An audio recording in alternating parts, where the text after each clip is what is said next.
2024 के चुनावी मैदान में राजनीतिक दलों की सेनाएं सज रही है। योद्धाओं यानी क्षेत्रीय दलों को गठबंधन में जोड़ने का सिलसिला भी आगे बढ़ रहा है।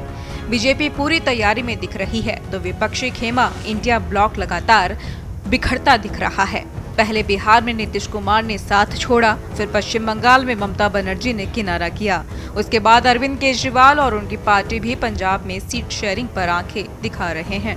अब यूपी में आरएलडी और आंध्र प्रदेश में टीडीपी, महाराष्ट्र में एमएनएस की भी बीजेपी में जाने की तैयारी दिख रही है। पंजाब में आप कांग्रेस को सीटें देने के लिए तैयार नहीं है।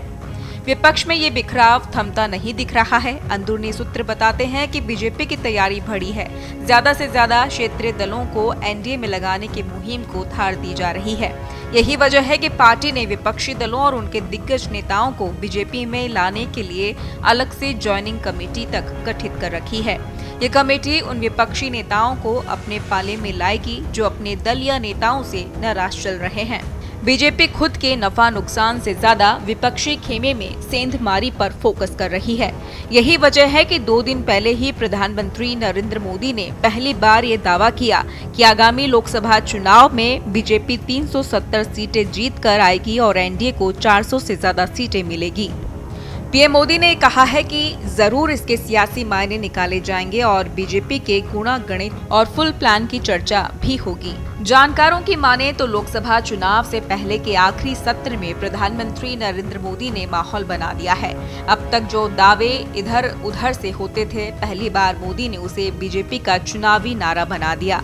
400 से ज्यादा सीटें जीतने की मुनादी कर दी। पीएम मोदी इतने कॉन्फिडेंट दिख रहे हैं, इसकी वजह क्या है, चलिए जानते हैं। दिसंबर 2023 में बीजेपी ने मध्य प्रदेश में फिर से सत्ता हासिल की, राजस्थान और छत्तीसगढ़ में जीत हासिल की और कांग्रेस को सत्ता से बाहर किया। बीजेपी की धमक ने उसके कार्यकर्ताओं का न सिर्फ मनोबल बढ़ाया बल्कि विपक्षी दलों की एकता को भी छिन्न भिन्न कर दिया। 2 राज्यों की हार से कांग्रेस को सबसे ज्यादा किरकिरी का सामना करना पड़ रहा है। इसकी तेलंगाना में जीत की चर्चा दबकर रह गई है। विपक्ष के इंडिया ब्लॉक ने कांग्रेस पर सीट शेयरिंग से लेकर पदों के बंटवारे तक पर उदासीन रवैये का आरोप लगाया। इसी के साथ सबसे पहले ममता बनर्जी ने किनारा किया। विपक्ष में बगावत और विद्रोह की शुरुआत बयानों से हुई। ममता बनर्जी ने पश्चिम बंगाल में अकेले चुनाव लड़ने का ऐलान कर दिया। ममता ने कांग्रेस को राज्य में 2 सीटें ऑफर की, लेकिन स्थानीय कांग्रेस नेताओं का ये प्रस्ताव रास नहीं आया और ममता के खिलाफ बयानबाजी कर दी। नाराज ममता ने भी अकेले चुनाव लड़ने की घोषणा कर दी। ममता के किनारा करने के बाद दूसरा बड़ा झटका नीतीश कुमार ने दिया।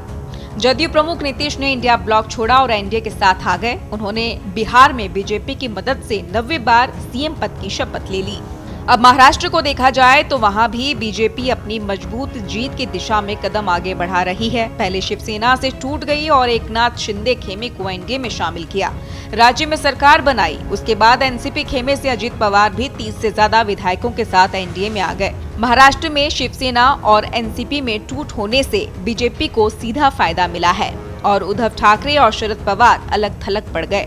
अब एक और बड़ी खबर ये है कि राज ठाकरे की पार्टी महाराष्ट्र नवनिर्माण सेना भी एनडीए के साथ आ सकती है।